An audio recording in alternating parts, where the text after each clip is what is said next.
I mean, to me, though, the most shameless reversal is just the abandonment of like diversity, equity, and inclusion. The problems with DEI were it's sort of run through human resources. It's like heavy handed.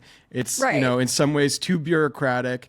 And now we have those same bureaucracies in the sort of big tech companies saying like, oh, now we need to root them out. It's like you were the ones doing this in a super heavy handed way in the first place.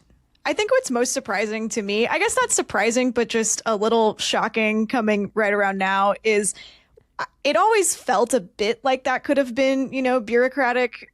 Like for all of the complaints we've had about these programs, right? The swiftness in which every single one of these organizations dropped them, I feel like just revealed the game, right? Like it was like, okay, you literally did not care. Right. I always thought like, I support the effort of more diversity. Certainly the sort of ideas like Rooney Rule and like you should think about sort of diverse candidates in your pipeline. That to me still makes sense and we shouldn't walk away from that. Obviously, I felt like some of the talk moved away from meritocracy, and meritocracy did sort of become a more taboo world in some of the more leftist circles. I think that is probably a mistake.